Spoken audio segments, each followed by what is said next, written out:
What's up, big guys?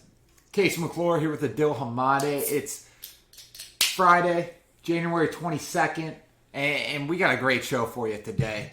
Since the last time we spoke, a lot has happened. We got a new president, so I mean, that's always crazy. For America? Yeah, America, democracy. United. We have NFL playoffs, which we want to touch on. UFC, it's really picking up with this fight coming up this weekend. Also, going to recap the fights that went down last week with Holloway. I mean, that was just a brawl. Probably one of the best fights I've ever seen. Fight of the year, phenomenal. So, an action-packed show for you. But I do want to start with Max Holloway. Let's get right into it, right into the UFC. Max Holloway put on an absolute clinic. He did take a lot of damage, like he usually does, but to tell you the truth, he was in no harm that entire fight. He was just laying down the punches, and against a guy, Kattar, who really is known for taking these punches, and salute to him because he made it the whole fight.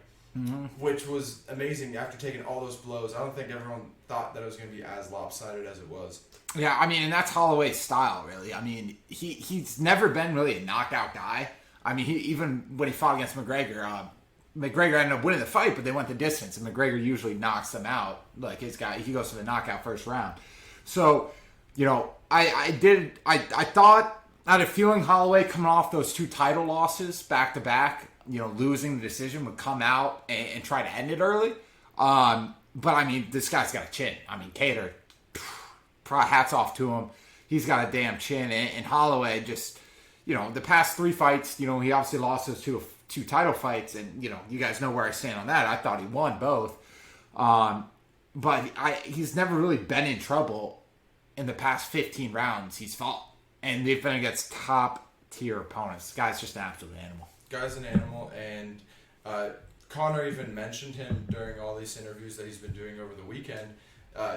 Max Holloway's there. He's in attendance. He stayed in Abu Dhabi, and he's just skateboarding around the whole facility. He's having a great time. Obviously, no harm was done to him. Totally unfazed. He's probably streaming on Twitch as we speak. The guy's an absolute animal, and he deserves to end his legacy on the top, and so do all these guys. This is an amazing weight class right now. I'm so excited to see all these guys, really prove their potential. And a lot of these guys are towards the end of their careers and trying to make a name for their legacy. And especially a guy like Conor, who doesn't really have to do it for the money anymore, but he's just in it to just secure his legacy and solidify himself as one of the best fighters to ever fight. Yeah, and then, going to that point, as you see fighters, get older in their career, obviously Holloway, 29, still has a good, some years left of his prime. But as you see them get older, most fighters kind of move up weight classes. It's hard to train, it's hard to cut, and you just feel more comfortable at that weight. You saw it with McGregor. You see it with John Jones. Holloway, obviously him and McGregor fought before. McGregor, I think that was the one where he tore the ACL in that fight. But, is that something you think that could possibly happen? Was Chad Mendes where he hurt the ace? Was that Chad Mendes he tore the ace? Maybe. I know. I watched the documentary back in the day, but he tore the ace and ended up winning the fight. Yeah, I think it was Chad. It was Chad, yeah, because he tore it and then got up and just knocked him out. Yep. Yeah. But, I mean, nasty. This is a fight, if all goes well, obviously McGregor has his sights set on that lightweight belt. Yep. And Holloway obviously wants to retain his feather. Down the line later this year, say Holloway gets his, feather, McGregor gets his light. Is this a fight that, we could see going forward, whether it's at the feather or lightweight? I think McGregor, it feels more comfortable at 155. But, do you think that's a fight we could possibly see in the future? Oh, 100%. I mean, McGregor's now at the point and at the stage where he's no longer waiting for these guys to get ready like Khabib. Like, Conor's on his own time. He wants to fight who he wants to fight now and whoever is ready. And, Khabib is just taking his sweet time. And I used to be, like, heavy on the Khabib side of the spectrum. But now it seems like Khabib is really picking and choosing. And Conor's here. He's ready to fight. He knows how, he knows time, and he knows how much damage a person can take, and he's set. I mean, he has his money, he has his whiskey, and he's honestly ready to fight whoever's ready now. And same goes for a lot of these guys, especially Max Holloway, who I'm sure would be down to fight now. Yeah, I mean, if it came to it. If someone catches COVID for some odd reason on the island, they take all precautions. But if someone does, he'll be sure to step in on 6 days rest. And if Mystic Mac prediction was correct, and he does finish them in under 60 seconds, why not just throw them back in the cage? Throw Max in there. Let's throw Max in. Honestly, the primetime fight, why not? We pay good money. Honestly, Dana going after the streamers. What the hell, Dana? And that's what I always do. I always go on crack streams and watch it. And, we're under attack now, so. We are under heat.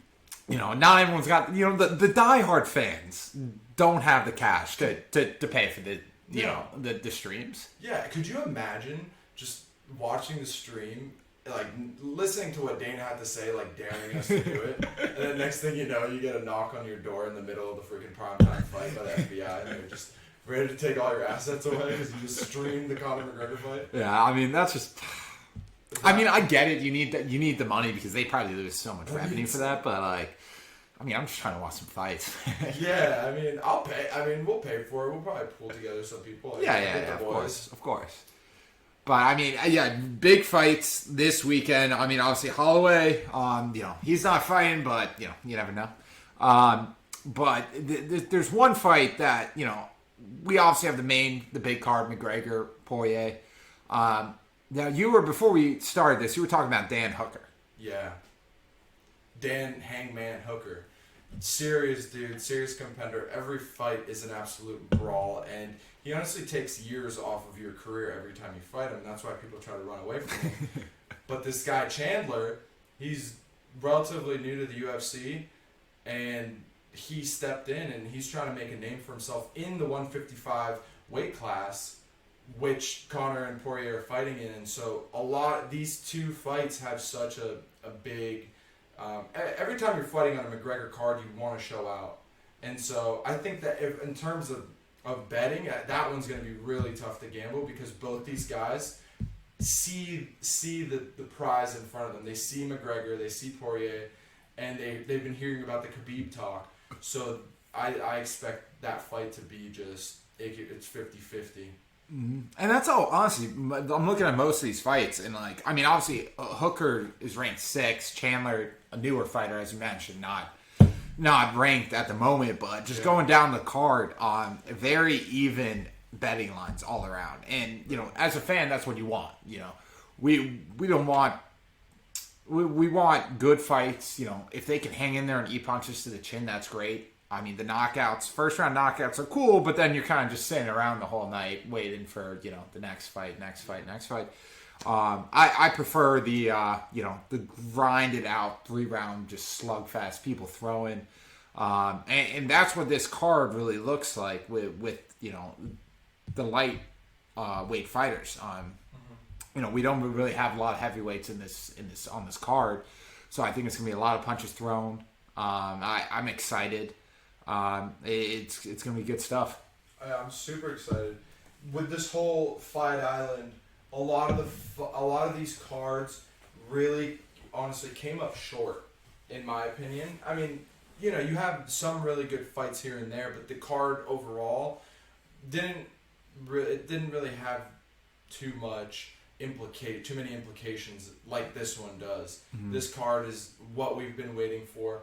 Finally, a McGregor card. We've been waiting almost a year since that Donald Cerrone fight, which barely even lasted. I was already I was pretty sauced by the time the fight came, and I was expecting there to be a full fight, and he got rid of him in one round, and not even a whole round. And so I hope this fight goes the distance or even ends in a knockout maybe in the 3rd round. But I believe in McGregor, and he's a man of his word. So it could very well be a knockout real quick. I'm definitely betting on McGregor heavy. So, if he knocks him out first round, I'd love it. But I mean, I do want to see some exchanges because I mean, Poirier, he's been a fighter for a long time. Like he came, as you mentioned before, he came up with McGregor. They were kind of not coming up like growing up, but they entered the UFC at the same time. Both rose to stardom. Obviously, McGregor more, probably one of the most influential guys in the UFC. But you really got to believe this fight, the rematch, it's going to be a bloodbath. And as you mentioned, the fights really, the cards haven't overall produced in terms of entertainment. But I really do think this one's going to be the one that really, it's a McGregor card, like McGregor's box office. This is going to be big time, and going back on like them rising together, sort of. Conor McGregor knew who he was from the get-go. I mean, this guy's striking was world-class from the jump. And Dustin Poirier, he said that when he fought McGregor the first time, he really wanted to go out there and hurt him. He was so one-track minded, I'm going out there, I'm going to beat him up. But that's not what you do to McGregor. You got to work him. Yeah. You got to work him and break him down. And it's really beautiful to see Dustin Poirier's evolution as a fighter. He realized he tapped into his wrestling, he tapped into his jiu-jitsu, and his endurance is world class as well. So we might be seeing the two same fighters, and Dustin might have in his head that knockout that he received against McGregor the first time. Once that bell rings, two completely different fighters. They're both in different head states. Both fathers, both business owners. Shout out to Proper 12. It's not a proper podcast unless you drink a proper 12. And so let's, in honor of this fight card, beautiful fight, let's crack it open. Heavy McGregor podcast. Heavy McGregor. I mean, the house, we're betting the mortgage on the mortgage on McGregor. All day, every day. If there's prop bets of first round knockouts, we're taking that too. It's a proper prop bet. Oh, yeah. Proper prop bet. Let's go. Yeah, it's going to be phenomenal. I'm pumped. Nah, but actually going back to what you said, that, Poirier wanted to knock him out. Yeah. That kind of goes back to, how McGregor handles the events leading up. Cheers. Right. Leading up to the fight. Cheers. It's good whiskey. Oh, great stuff. It's proper. But yeah, the way he's handled himself leading up to the fight, I think when he was coming McGregor, yeah, when he was coming up, before the UFC, he fought bald head, he had the shaved head, and as he rose to stardom, part of the reason he rose to stardom was because the way he talked post fight. He would humiliate his opponent, talk so much trash that, as Poirier said, he's coming to knock him out, like, right off bat. And it kind of opened things up for McGregor because he's such a good counter striker. It's just one quick duck here, there, little lefty. It was a wrap. So I think ever since the Khabib fight, because he talked with Khabib, he talked with Floyd, talked with Nate. Second fight with Nate, not as much because he had that respect. But I really think since the Khabib fight, McGregor's kind of cooled it off with the antics.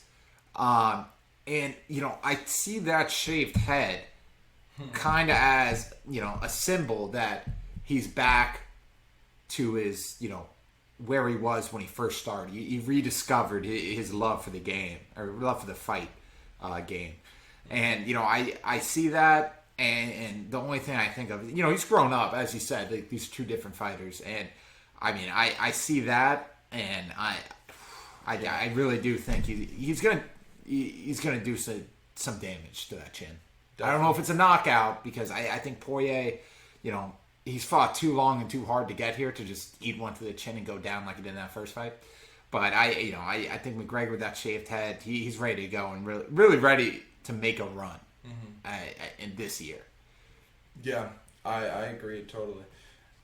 Another thing about his just demeanor in this fight, it kind of gave me goosebumps hearing him speak, because he's such a smart guy and he's so influential, and especially that he is smart.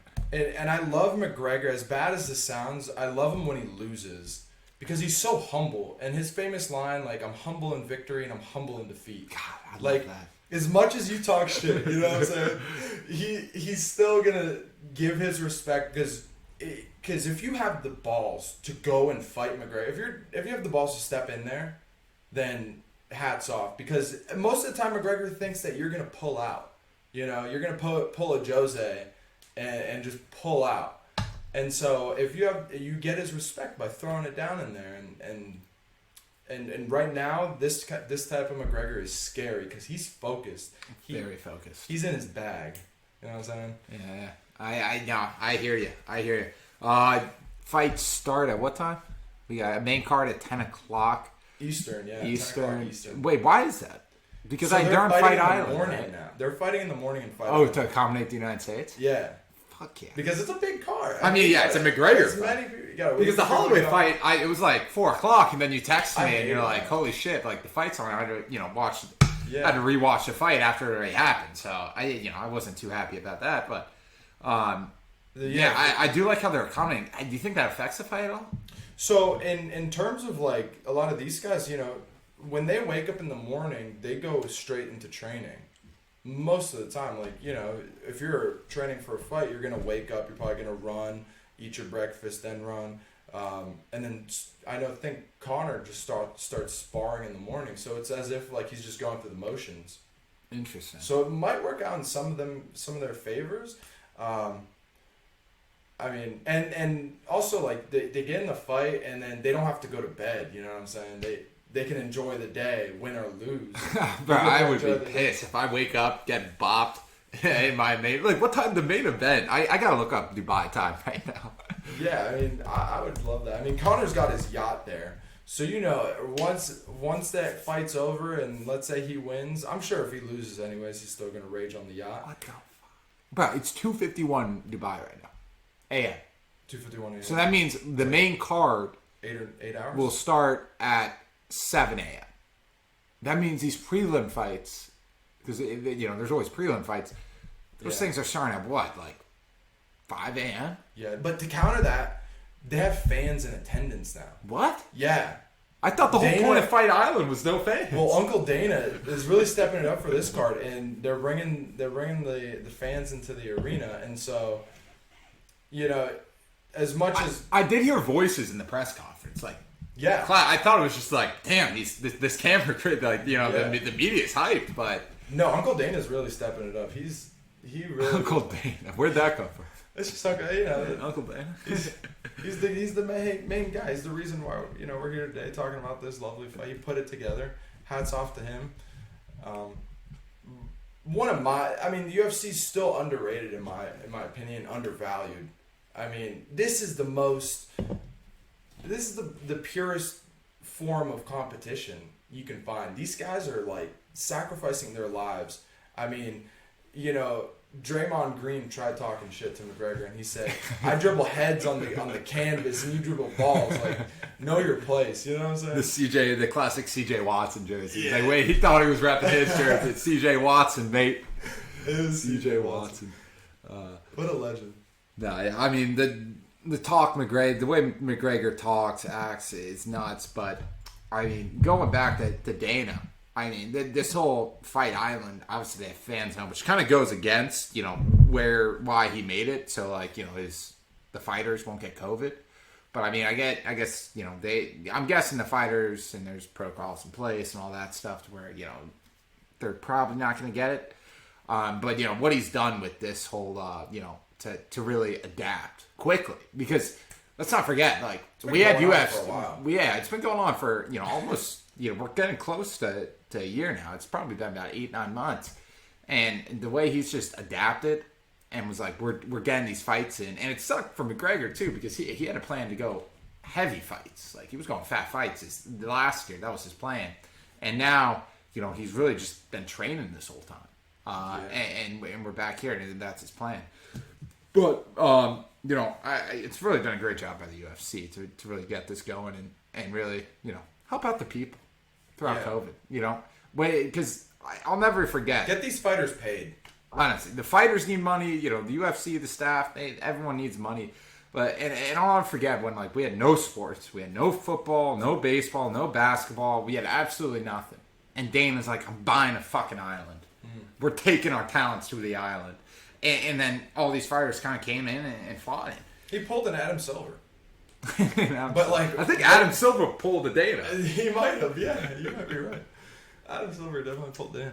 But yeah,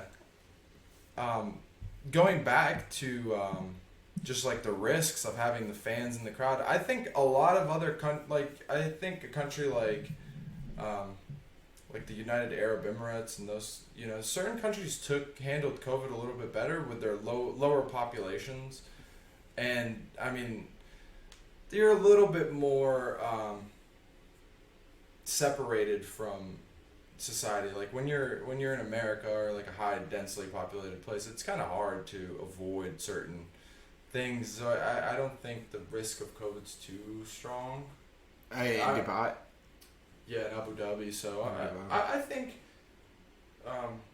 they should be good. I'm excited because it's a different feeling. It'd be devastating if someone got COVID at this point. Yeah, it's a different feeling though when you hear your fist smacking someone else's face. I hate how they took that away though, because I feel like with the first fight in Fight Island was the Gaethje Ferguson. Like that was one of the first ones. Yeah.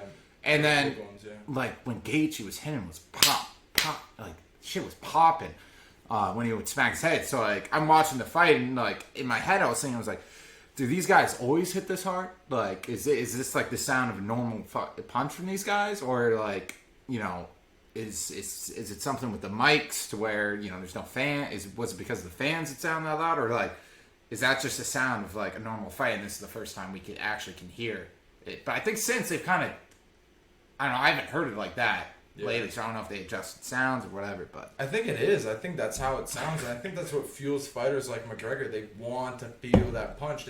Or like Max Holloway.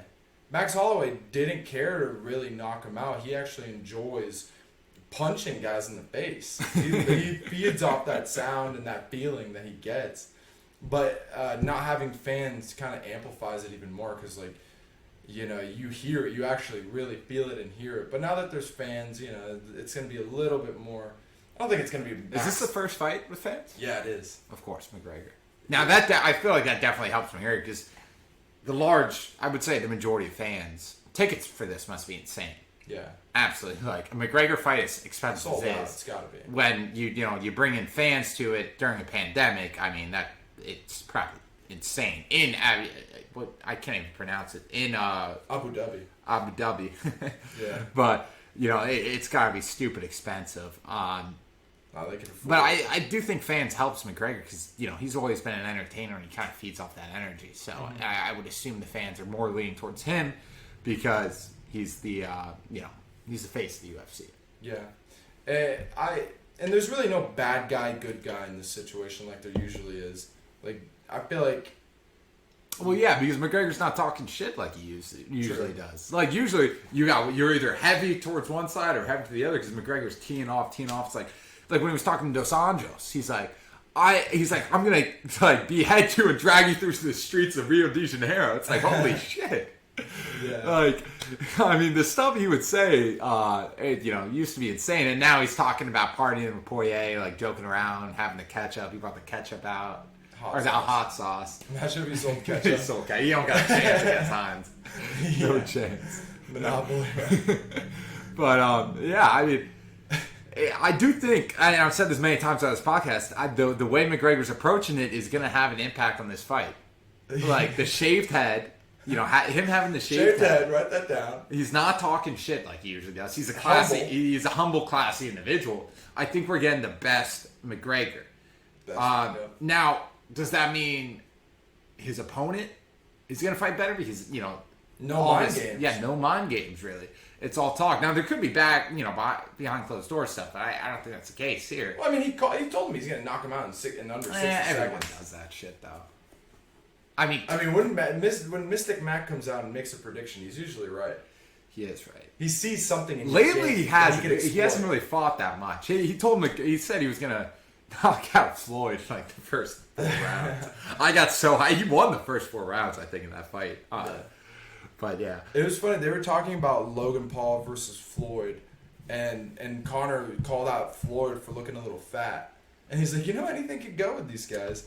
And that would be crazy if we saw Floyd Mayweather.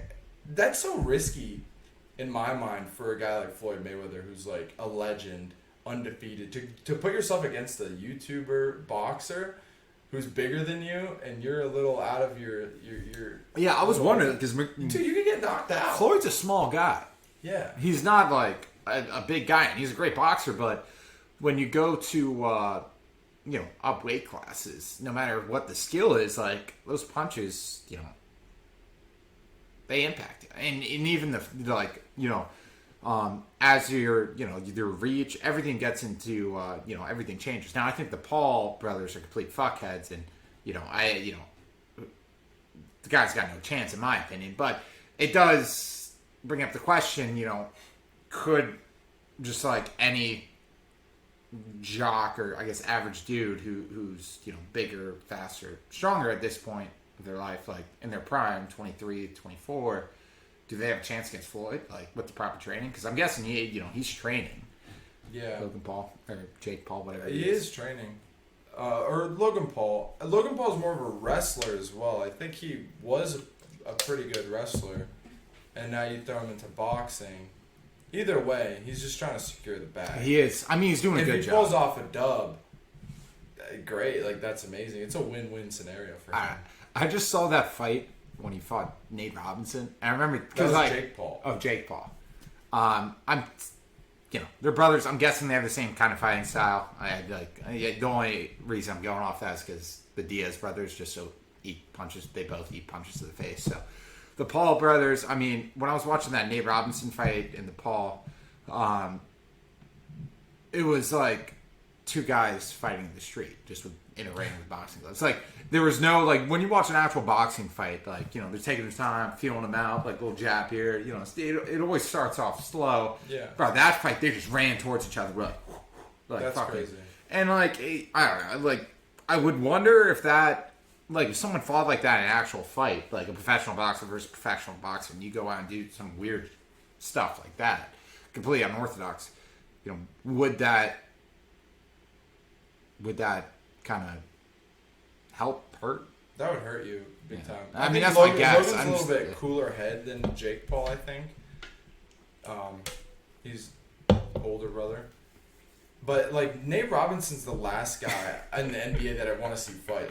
Why was it, He needs that bag. I barely wanted him to play back. I didn't want to see him play. I wanted to see him in the dunk contest because I used to hoop with him in 2K.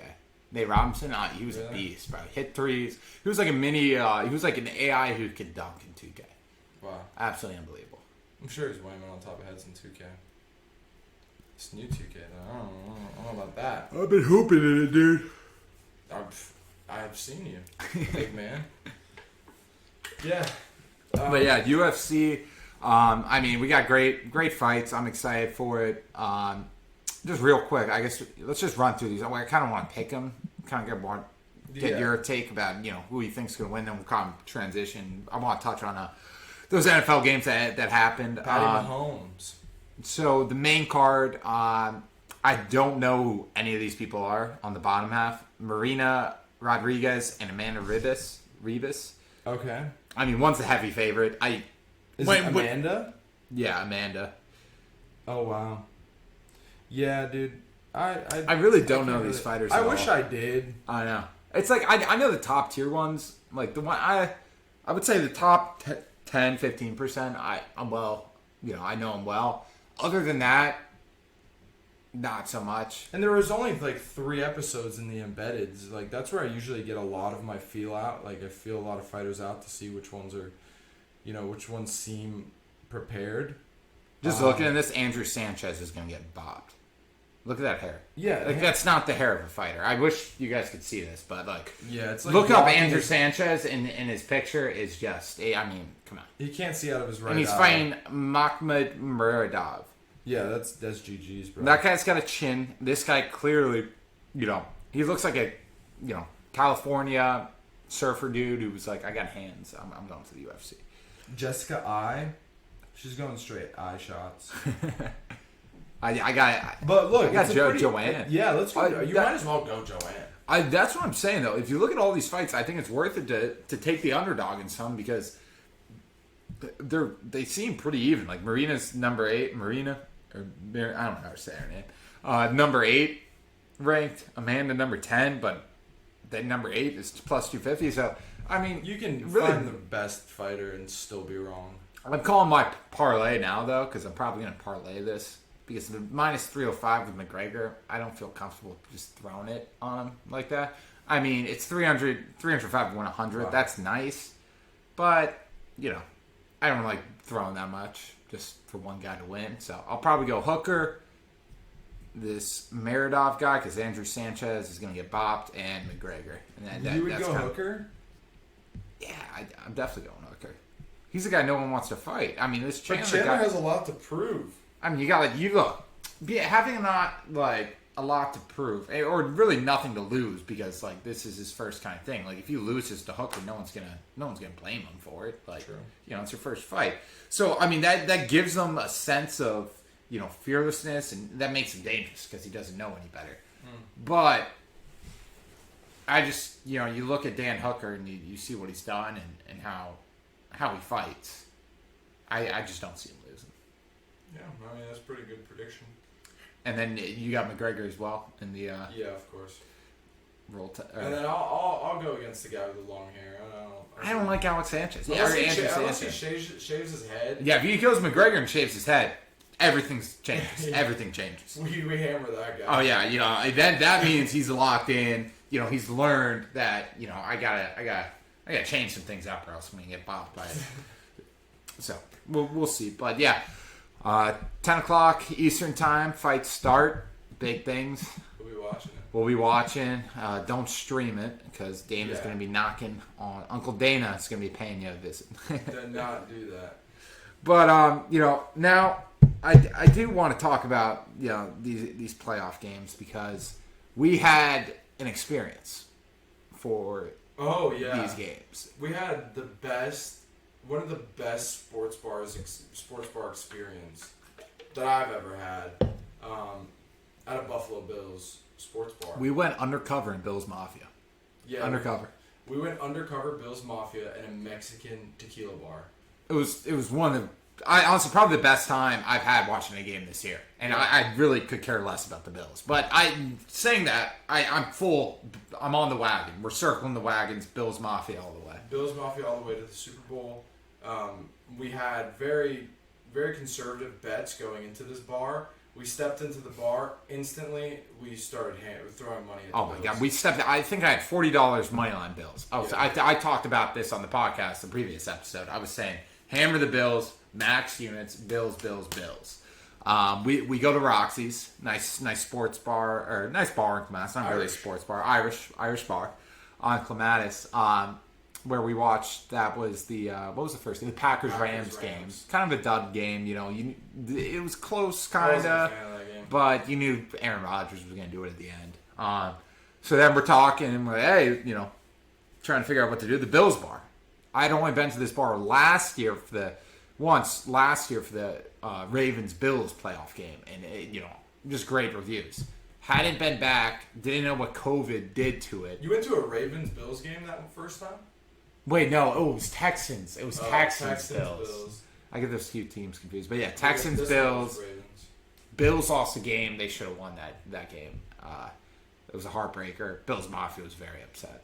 I would hate to be there in a loss. But we go to the bar. We walk in and we're just welcomed with open arms. I mean, Bills Mafia, great people, and they're insane. Like we had one lady.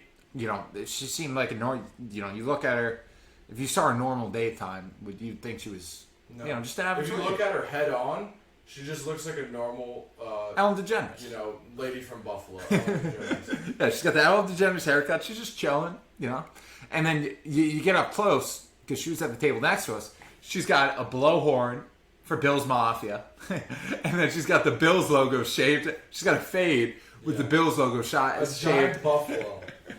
And number 17 on the left side for her boy Josh Allen. I saw her. Such diehard fans. Oh, Bills Mafia is fantastic. I saw her and I saw the guy. There was a guy dressed head to toe in Bills gear, the Bills jersey, like Bills hats. He was right in front. They had a projector for the screen. He was right there in front of in the front of the restaurant, ready to hold it down for Buffalo. Yeah, how can't you like Buffalo with their fan base? And I heard that their fan base donated to some foundation for either Lamar Jackson or the Ravens. It was Lamar Jackson, but my question is, if Lamar Jackson gets hurt, but the Ravens win that game, do they still donate? No, no, but Lamar, but he didn't get a fair fight. I think that's more of the reason. Like, yeah, he got a fair fight. He couldn't do anything. He got hurt. They put in what's his name? We don't even know his name. He's on the practice squad. It was like PJ something, I think. PJ Tucker with the shoes and all. Justin Tucker lost in that game, I think. Yeah, Justin Tucker really sold. I was so happy because Justin Tucker sucks. Worst guy in the league. I was telling this when it happened. I was like, he's the cockiest person in the NFL. Like, he's a good field goal kicker. But cocky field goal kickers, they're great in the regular season, but once they miss one in the playoffs. Now, it was super windy in the game. Yeah, I heard the conditions were awful. Bad conditions, nothing like the Bills Sports Bar. Great conditions. Great conditions. We'll be back there for the.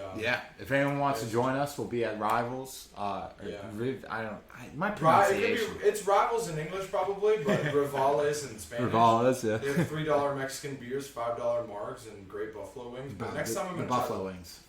They're gas. Next time I'm gonna try their tacos because everyone's hyping up their tacos, shrimp ones. I actually overheard a coworker talking about this place. I was gonna go up and be like, "Yo, Bill's Mafia," and then I had a call. So yeah, next time. Yeah, we'll be there. That Packers Brady or even Brady against the Saints. I called it. I knew that Tom Brady. We bet the house, and you did. That was the Sunday Savior right there. That was Sunday Savior. We bet Brady, and that was one of the first times I got to actually root for Brady head on. And it was the best experience I've had. I mean, he just took the bull by the horns and just won that game. Honestly, their defense, too. With all those I think kicks. It was more the defense. Yeah, it might have been the defense. I mean, you saw Brady, and he was really... I mean, he did his job. Because him and Breeze were kind of in the same situation in that game where their defenses were playing good. Like, yeah, the Saints D allowed 30, but that was really because Brady was coming with a short field the entire game. I know there's a stat, but... True. His the drives where they scored on were the majority of the drives where they scored on started in the Saints territory on the Saints side of the 50-yard line. It's like, I mean, you give Brady, I know it's 43, but you give Brady those kind of opportunities, he's not going to win the game. And you did call it. Your fantasy team is really sliding in the playoffs. Are you going the same thing this week? No, we're going heavy Packers and heavy Bills. Oh, you're obviously staying on Bills Mafia, of course. Yeah, we have Bills all the way.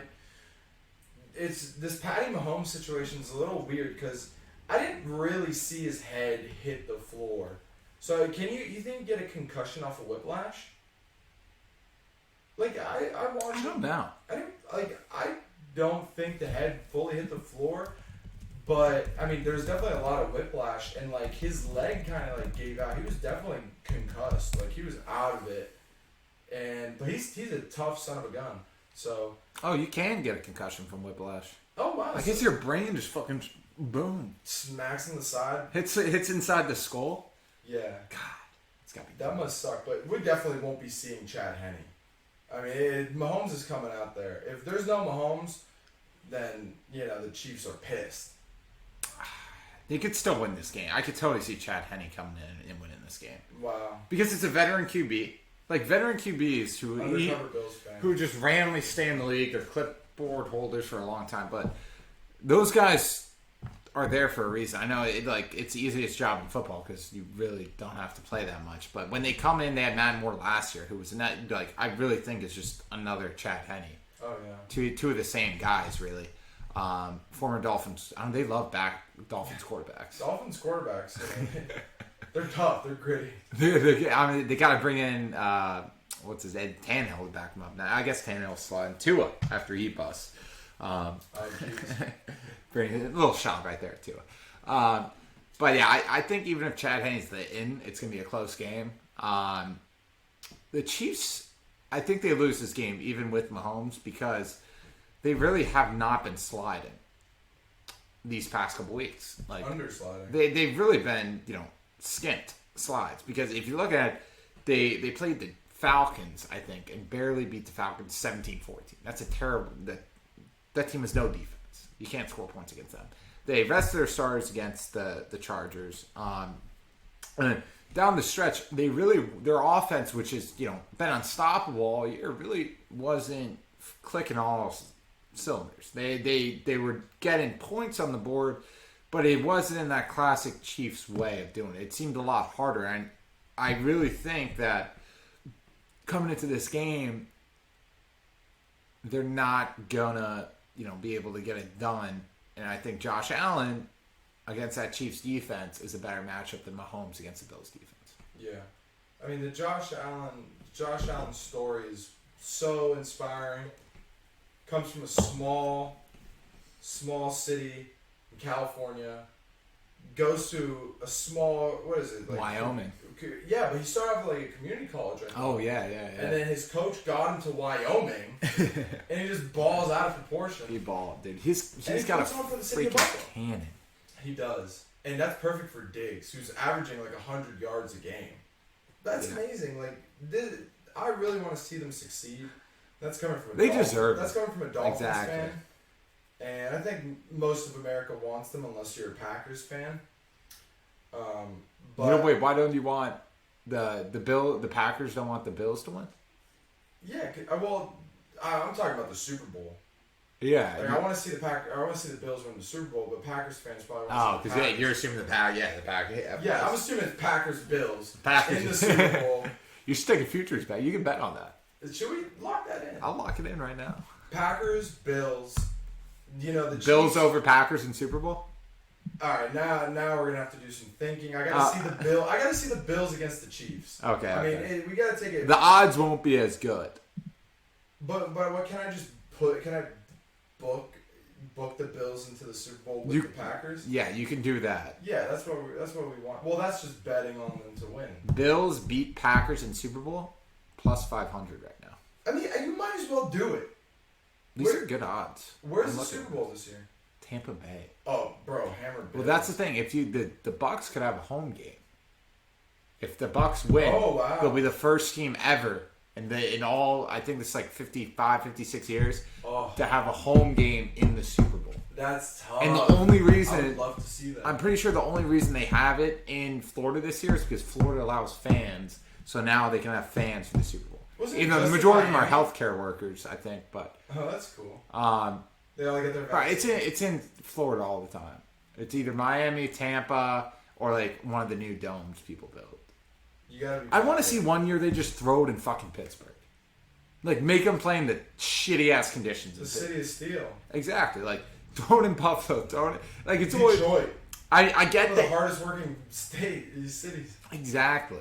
But they always throw it to these either good weather cities or big money teams like the Cowboys or I know the Raiders are going to get it soon because they just built a new stadium. Stand up Raiders. And the Rams and Chargers, but give it to a team or just give it to a city that's got some damn heart. I agree. I mean, I love Florida though, especially Miami, South Florida. But it would be cool. Having the Super Bowl in your city means a lot. When I see that it's in Miami, it was in Miami last year. Actually, yeah. I went down to Miami the day before the Super Bowl for Super Bowl showcase at the Hard Rock. Yeah. That's where all the guys. Yeah, that was they said COVID was fat back then. Imagine if you got COVID there because you felt a little sick. No, yeah, my dad got sick shortly after that trip, and he claims it was COVID. He was I kicked COVID's ass, but.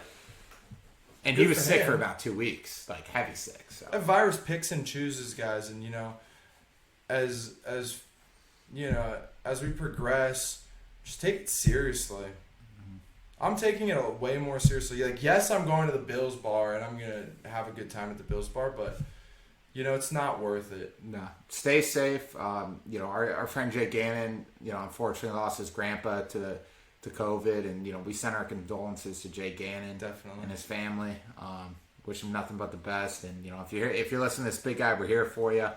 COVID's very serious, and we gotta take actions. Be responsible out there when you're enjoying these spectacles, these events, because we do want people to have fun. We do want people to enjoy themselves because it's been far too long of just not sliding. But do it responsibly. Yeah. The same way with Proper 12. McGregor would tell you any day. Do it responsibly. Yeah, I think it says it somewhere on here. Yep. Drink responsibly. It says it actually. Oh, it says drink properly, drink responsibly. So you have to drink properly, but also drink responsibly. Yeah, I think if McGregor saw us drinking a red Solo cup, he'd be pissed. He's like, "This is not Irish glass. The fuck is this?" If you're not drinking out of like a $50,000 glass, it's made of diamonds. It's got like green shamrocks on the side. Exactly. It ain't proper. The ice cubes are 4-leaf clovers. It ain't it. No, but yeah. Big weekend in store. I'm hyped. NFL is big. Congrats to Joe Biden too. Democracy. I know we touched on that. Not really gonna touch on that anymore, but yeah, I don't want to touch on it, but I'm gonna poke it. Like democracy is very it's a modern thing. But this is a republic, and we practice democracy, but most of all in America we practice unity. We might not be a melting pot. We are not all the same, but we are definitely a salad bowl. We are all different, but we still come together to do the same thing, and that's to slide fat. Yeah. As Americans. Exactly. And the American dream is really just sliding. Yeah. If you slide, you're gonna accomplish those dreams. And that's to both sides. We need to really focus at the importances of being human beings first, and just being proper. Gotcha. And just kind of closing, wrapping this show up. I do want to hit fat or skint. Fat or skint. My favorite part of the show. Yeah, that's lit. Just to get us started. I know we just touched on this, but Proper 12, big guy. Fat or skint. Let me take another sip and give you that answer. Great woodsy tones.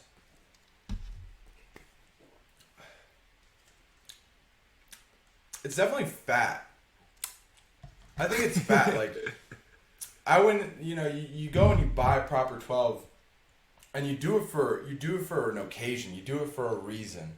Mm-hmm. And this was the reason. I don't think we're gonna kill the whole bottle tonight, but it's definitely gonna be here tomorrow for the fights. Oh yeah. And we're gonna have. A good I might time buy another bottle for the fights tomorrow. Sheesh, yeah. And it's not that it's affordable. It's a proper price for some proper whiskey, and it slid pretty fat. I was really happy. Good stuff. All right, fat or skint? Joe Biden. Oh God. I think Joe Biden. He slid fat. That was a good address. I was hyped. He's old, but you agree. But he slid fat. He slid fat. I mean, yeah, good for him. Hats off. We're gonna move on. We still gotta wake up tomorrow, no matter who's in office, and don't question democracy. Just live your life. It really doesn't affect you that much. Live your life. Take care of yourself, and focus on your goals. Strive for success. I'm gonna take this one. Fat or skint? WandaVision, the new Marvel show. Where's this on? It's on Disney Plus. Oh God. And I'm fucking pissed. Because I'm a big Marvel guy. Love me some Marvel. And I look at this show and I watched like 20 minutes of it, probably the first episode, and like. I get what they're trying to do. Like, I watch the trailers. It's going to grow and it's going to evolve to actually, like, be something intense, I think. But you have to make your first 2 episodes watchable. And they just made, like, it was the stupidest thing I ever saw. Like, you watch Marvel movies for, like, you're really shitting on this action. Show. No, but yeah, because I'm pissed. You watch it for action. Made some stupid one-liners. Yeah. None of that in this, and I was very. If there's no action and no humor, what was there? Bro, it's black and white too. Oh, it's black and white. It's black or white, and it's like Vision and this Wanda living in a house. And I don't know, it was just really weird. I didn't know if I drank too much that night. I didn't think I did, and like it was just a very, very weird show. I do want to talk about shows. I saw the Tiger Woods documentary, and honestly, for a guy who didn't know as much as I thought I knew about Tiger Woods, I'd give it a 9.2 out of 10. 9.2 out of 10. Now, why not 9.3? Just because I got halfway into part 2 and then we had to film this podcast, so like it was still racking up points. So it could, because like I got to the part where he was sliding fat in Vegas with Michael Jordan, and Charles Barkley. Oh wow! And they like calling him a nerd and whatnot. Oh, so you haven't even gone to the affairs? The gourd. That's what that. No, but like what I like the most about it is when he was like a kid, and like dude, just watching. It's like a documentary, but it seemed like a fake movie. Like, I couldn't imagine being like living during that time, being alive, and like watching my TV and seeing this 2-year-old smack this golf ball like he did. Like, I can't even hit it like that, and I'm 23 years old, and this kid's like 2 years old smacking this ball on live television, and going about his business, and like he was really like. He's the greatest golfer of all time. I agree, 100%. All right, last fat or skimped. All right, hit me. Okay, fat or skimped. Josh McCown as the new Texans head coach. Fat or skimped? Because there's an article that just popped up right that here. Sounds so skimped. Josh McCown, you're a clown. You said I think it's bad, dude. Josh McCown? Yeah. Has he ever had a starting role as a QB? He started for like 15 teams. Oh, I thought you were about to say years. Yeah. No, he started, but like he's been benched for those teams or been the backup, but he started for like 15 teams. He was the Raiders quarterback, the Cardinals, the Eagles, the Browns. He's a grizzled vet. Oh, he's a vet. He's like Fitzpatrick, just older. Dude, he might. If he studied hard enough, he might steal every team's playbook and bring it to the Texans. Oh, he knows. That's the thing. Like, he literally knows every team's play. Like, he's played for half the teams in the league almost. So, I mean, I think it's fat. Wow. It's probably skimped because Deshaun Watson's probably like fucking Josh. He's gonna have your reactions like Josh McCown. Like, really? First, like trying to win championships out here. You bringing Josh McCown until he whips out the playbook. Oh, so yeah. Every single team. Is Bill Belichick out here filming plays, and then Josh McCown's just played for everyone, so he's got the plays. It's legal. Yeah, I mean it's still on his hard drive, so he's chilling. Oh shit. All right, well, guys. Thank you for joining us on this Friday. It's always a great time talking sports, random banter. Yeah. Signing off. You got any last words, big guy? Keep it consistent and slide fat, slide heavy. Let's go. Look forward to talking to you next week. Have a good one, guys. Peace. Bang.